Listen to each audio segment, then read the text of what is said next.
Ed, hi. It's good to be here. I'm glad you're here. Enjoy cake. So we're really excited because we got to see a whole new mode here in Mortal Kombat at GDC. Yes. So tell us all about it because it's kind of awesome.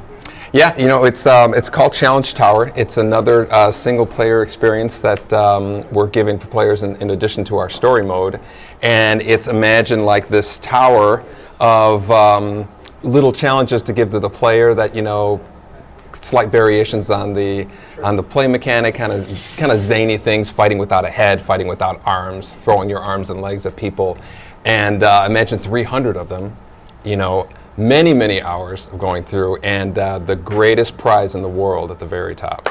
Not to oversell the prize. Yeah. So all right, well, let's hop in because those of us that have played MK know towers, but this is probably the biggest tower we've ever seen. Yeah, so imagine one of our arcade towers that's usually 10 tall, but now it's 300 tall, so it's going to take a little bit of time to go in.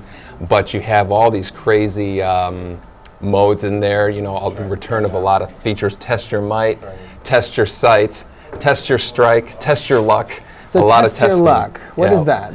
Test your luck is a imagine a slot machine that basically kind of rolls and gives the player a random events that he has to fight in. This here is actually Test Your Might, which was kind of introduced in the first Mortal Kombat game, and so we're bringing it back. So this is one of many test yours that are littered throughout the Challenge Tower. Very cool. Now, one of the neat things about this tower is some of the early challenges seem to be almost tutorial-like, just to kind of get people up to speed. Exactly. It gets you kind of familiar with the fighting mechanic, teaches you some of the offensive, defensive stuff, and then the craziness kind of comes in around number 8 or 9. You start fighting, people without heads and zombies, and it's like a fighting. So there's a little bit of teaching, but it's a lot more of a fun, kind of crazy novelty than it is, a tutorial.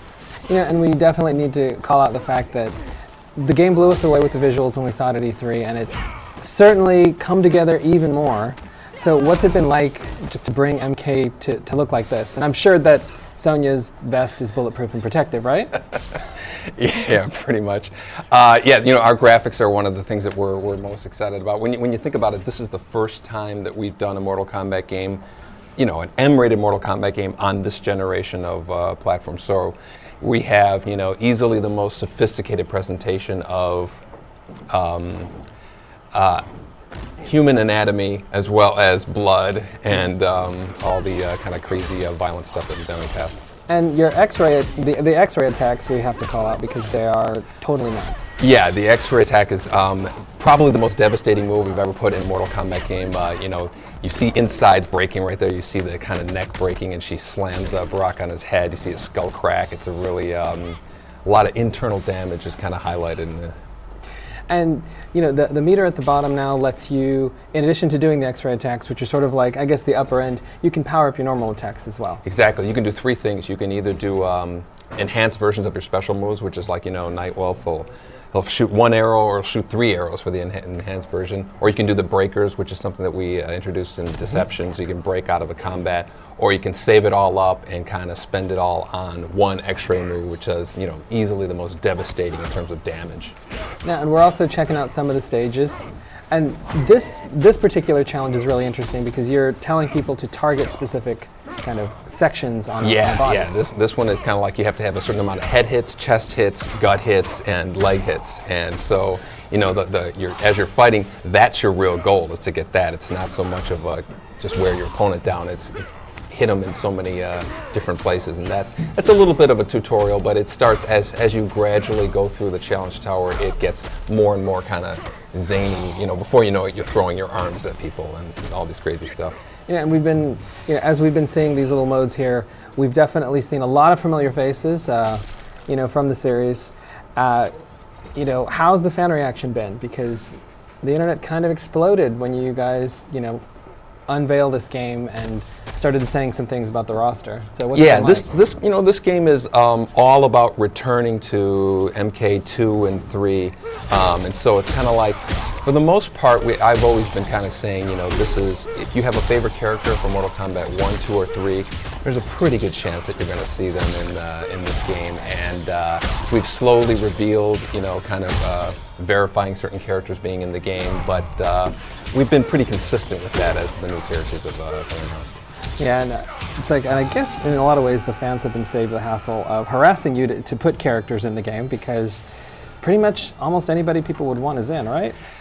No, I get plenty of harassment on Twitter. Actually, so a lot of people are, pretty angry that we're not including some of their later favorite characters. But we have, this game's going to have DLC, so we're going to be downloading characters, and so there's always a chance that we're going to get the Reigns and the crazy, more obscure characters from Mortal Kombat. Oh, this is nice. Now, while we're watching some skulls and testing their luck, anybody that have questions for us, go ahead and let us know on Twitter.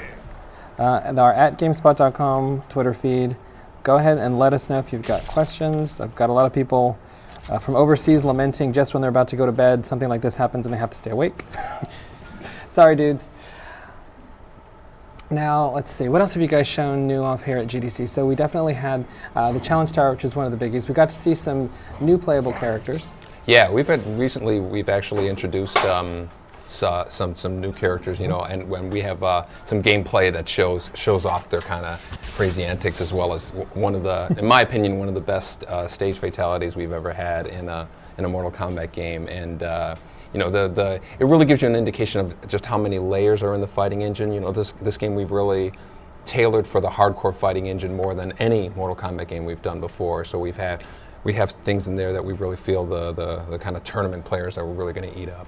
And oh, look, first question, is Cabal in? Sorry, man. God, the kids aren't, you're not kidding, because this thing's lighting up. All right, that's cool. So the other thing I wanted to point out is, you're right, there's a lot of hardcore stuff in here that we got a chance to check out, but what I found really interesting is you guys seem to be including a lot of tools for people that were maybe intimidated by Mortal Kombat early on. Like the Fatality Trainer, I thought was kind of genius, because I know a bunch of people that want to play the game, but when they play it, they want to do fatalities. Exactly. They don't know. The fatality, we put a fatality trainer in the game. It actually highlights a part of the ground that you're supposed to stand on, and and it shows you the move that you have to do, and you really get a feeling of the fatality. You can turn the timer on or off, and so I really, the result of that is people really kind of get back to the whole fatality thing. People who thought they were no way they could ever pull one off, they leave there thinking, I'm going to go do a fatality on somebody. And to me, it's one of the most exciting kind of hidden gems that we have in the game that people are really going to gravitate to. And the other question that I think a lot of folks have had, are the fatalities, because you guys never seem to run out of ideas, and they seem to get even crazier. Yeah. So we do have, like, we asked Aaron, one of the dudes on the team that we talked to earlier this week, kind of where they get inspiration from, but I have to, is there some kind of massive wall at work where it's like, hey, let's pick some of these? No, you know what, I bet you if you got a bunch of guys here and you all sat in a room and you thought, let's make up some crazy fatalities, it'd be the same meeting that we have. It's the kind of crazy stuff. There'd be one person saying, no, that's crossing the line, we can't do that. And so that's when you got to do it. And then so you have all these kind of morality arguments about what's doable in the game. But from when we started this game, we knew we wanted to do Mortal Kombat with fatalities that are going to give you a reaction like you felt like when you played Mortal Kombat 1 and 2. That was our goal. And that, from what we played, got to tell you, sold. Now, Danny O'Dwyer, one of our friends from overseas, wants to know, will the controls be as easy as MK versus DC? Actually, they're easier, I think, in a lot of ways. We don't have the three-dimensional walking that we're not asking the players to do. So it's really kind of like the simple mechanics of, the 2D fighting. So it's vertical and horizontal, jumping over projectiles, dunking under projectiles, crossover attacks, and all the kind of basic strategies you do from back then. And so I think it's really going to be actually more accessible than MK versus DC. Let's see, we've got. What's the combo system like? Is it as fluid as we've seen before? Is there more depth? The combo system's a lot more of a kind of custom combos from the player makes up. It's less kind of dialing in. I don't think we have any attacks that are more than like 3 hits in terms of like button combination sequences. So there's a lot of juggling, a lot of make your own thing. People play. I bet you I can knock him up here and then do this ground pound move and then do a dash move there. And so a lot of that stuff we see people making stuff up that we didn't even think of. So that's always a nice.